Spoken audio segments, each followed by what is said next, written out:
تو یہی وہ فزیکل شیطان ہوتے ہیں جو لوگوں کو اکسا رہے ہوتے ہیں، گمراہ کر رہے ہوتے ہیں۔ تو اصل بات ہے کہ انسان نے خود سے کیا فیصلہ کیا، کیونکہ اندر کی سوچ یا باہر سے غلط مشورے دینے والے تو کسی کا ہاتھ پکڑ کر اس سے غلطی نہیں کروا سکتے۔ پریکٹیکلی فائنل ڈیسیژن اور غلط کام تو انسان خود کرتا ہے، اور یہی شیطانیت ہوتی ہے۔ اور آخرت تیرے پروردگار کے ہاں صرف ان کے لیے ہے جو خدا سے ڈرنے والے ہیں۔ تو اللہ نے صاف بتا دیا کہ آخرت ہے ہی ان کے لیے جو اللہ سے ڈرتے ہیں، مینز ابلیس کی طرح غرور اور تکبر نہیں کرتے اور اپنی غلط بات سے پیچھے ہٹ جاتے ہیں اور معافی مانگ لیتے ہیں۔ اور جو رحمان کے ذکر سے منہ پھیرے تو ہم اس پر ایک شیطان مقرر کر دیتے ہیں تو وہ اس کا ساتھی رہتا ہے، اور بے شک وہ شیاطین ان کو راستے سے روکتے ہیں اور وہ یہ سمجھتے رہتے ہیں کہ وہ ہدایت یافتہ ہیں، یہاں تک کہ جب وہ کافر ہمارے پاس آئے گا تو اپنے ساتھی شیطان سے کہے گا، اے کاش میرے اور تیرے درمیان مشرق و مغرب کے برابر دوری ہو جائے، تو کتنا ہی برا ساتھی ہے۔ میں نے اپنی جنات کی ویڈیو میں پروف کیا تھا کہ جنات زمین پر صرف انسانی صورت میں آ سکتے ہیں، لیکن انسانی صورت میں کنورٹ ہونا ان کے لیے بہت مشکل کام ہے۔ ابلیس تو ظاہر ہے حضرت آدم کے زمانے میں زمین پر انسانی صورت میں خود بھی آیا ہوگا اور اپنی اولاد اور قبیلے والوں کو بھی لایا ہوگا، کیونکہ وہ بہت گھمنڈ اور تکبر میں تھا، اور انہوں نے یہاں انسانوں کو گمراہ بھی کر دیا تھا کہ جھوٹ بولو، غرور کرو، حسد کرو، قتل کرو، بت پرستش کرو، وغیرہ وغیرہ۔ اور اس کے بعد ان انسانوں نے آگے ابلیس کا کام سنبھال لیا اور دوسرے لوگوں کو ورگلانا شروع کر دیا، جو آج تک جاری ہے۔ بتانے کا مطلب ہے کہ ابلیس کو یا جنات کو یہاں بار بار آنا بہت مشکل کام ہے، اور اب آنے کی ضرورت بھی نہیں، کیونکہ کام ہو چکا ہے۔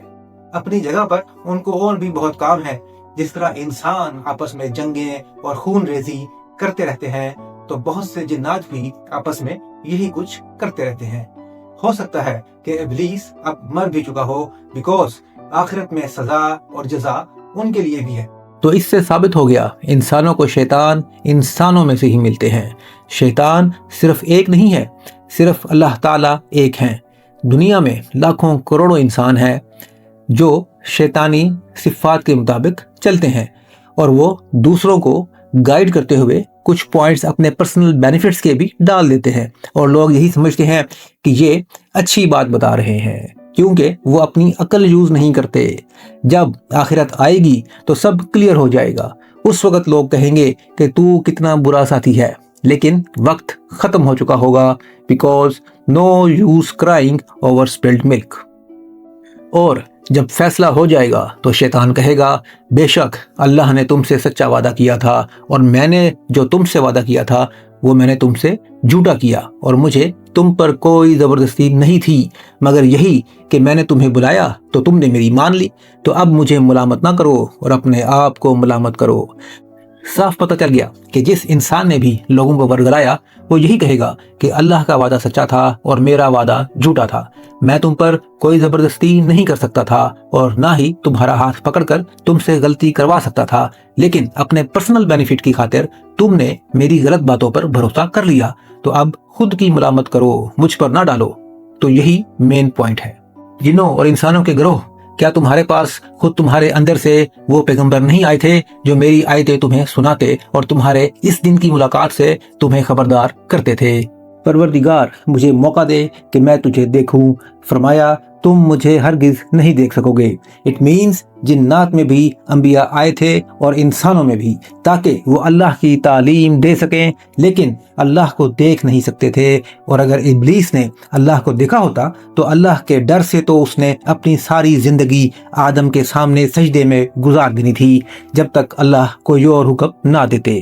اللہ ایک بہت بڑی ہستی ہے، ہماری یا جنات کی کوئی حیثیت نہیں اللہ کے سامنے۔ اللہ تعالیٰ ہر انسان یا جن سے بات نہیں کرتے، وہ صرف انبیاء سے بات کرتے ہیں، جیسے حضرت موسیٰ سے کی تھی اور بتایا تھا کہ تم مجھے ہرگز نہیں دیکھ سکو گے، حالانکہ وہ ایک بہت بڑے نبی تھے۔ تو یہ کہا جا سکتا ہے کہ ابلیس جنات کا نبی ہوگا، اسی لیے اللہ سے ڈائریکٹ بات کر رہا تھا، لیکن آف کورس اللہ کو دیکھ نہیں سکتا تھا۔ بے شک ہم نے نیچے کے آسمان کو ستاروں کے سنگھار سے آراستہ کیا اور ہر سرکش شیطان سے حفاظت کے لیے۔ وہ شیاطین عالم بالا کی طرف کان نہیں لگا سکتے اور انہیں ہر جانب سے مارا جاتا ہے۔ انہیں بھگانے کے لیے اور ان کے لیے ہمیشہ کا عذاب ہے، مگر جو ایک آدھ بار کوئی بات اچک کر لے چلے تو روشن انگارہ اس کے پیچھے لگ جاتا ہے۔ اٹ مینس کوئی بھی ایسی مخلوق نہیں ہے جو ہمارے قریبی آسمان میں گھس سکے اور کوئی انفارمیشن لا سکے۔ یہاں بھی پروو ہو گیا کہ جنات آسمان میں نہیں آ سکتے اور نہ ہی جنات نے اللہ کو کبھی دیکھا ہے۔ اگر کوئی شیطانی جن کوئی آدھی بات اچک بھی سکے تو اس کے پیچھے شعلہ جاتا ہے، مینس اللہ تعالیٰ اس کو ادھر ہی مار دیتے ہیں۔ ان مخلوق کی کوئی اوقات نہیں کہ اللہ کی اجازت کے بغیر آسمان تک آئے اور کچھ انفارمیشن چوری کر کے لے بھی جائے۔ اللہ نے فرمایا چلا جا تو ان میں جو تیری پیروی کرے گا تو بے شک جہنم تم سب کی بھرپور سزا ہے۔ پیروی کا مطلب ہے کہ جس طرح ابلیس اپنی غلط بات سے پیچھے نہیں ہٹا اور غرور تکبر کیا، تو جو بھی مخلوق چاہے جن ہو یا انسان ہو وہ بھی اگر یہی کام کریں گے، اپنی غلطی نہیں مانیں گے، گھمنڈ کریں گے تو اللہ کے حکم کے مطابق نہیں چلیں گے تو دوزخ ان کے لیے کنفرم ہے۔ بے شک جو میرے بندے ہیں ان پر تیرا کچھ قابو نہیں اور تیرا رب کافی کارساز ہے۔ اور اللہ کے بندے صرف وہی ہیں جو غرور تکبر نہیں کرتے، آکڑتے نہیں ہیں، پرسنل بینیفٹس کے لیے دھوکے بازی نہیں کرتے، ورگلاتے نہیں، اگر مسٹیک ہو بھی جائے تو معافی مانگ لیتے ہیں اور بار بار اس مسٹیک کو ریپیٹ نہیں کرتے، دوسروں کے ورگلانے میں نہیں آتے، تو وہ خود سے شیطان نہیں بنیں گے اور ان کو کوئی ورگلا بھی نہیں سکے گا۔ تو ثابت ہوا کہ شیطان صرف جنات میں نہیں ہے، انسان بھی شیطان بن جاتے ہیں جب وہ اپنے پرسنل بینیفٹس کے لیے غرور، تکبر اور دھوکے بازی کرتے ہیں اور دوسروں کا حق چھین لیتے ہیں۔ اور اسی چیز سے بچنے کے لیے اللہ تعالیٰ نے کلیئر بتا دیا تھا کہ جو بھی شیطان بن جائے گا اس کے لیے دوزخ کنفرم ہے، کوئی اس کو عذاب سے بچا نہیں سکے گا۔ یہی تھی عقلی زندگی، جہاں ہم سوالوں سے ڈرتے نہیں، انہیں سمجھتے ہیں۔ اگر آپ بھی سوچنا چاہتے ہیں تو چینل کو سبسکرائب ضرور کریں۔ اللہ حافظ۔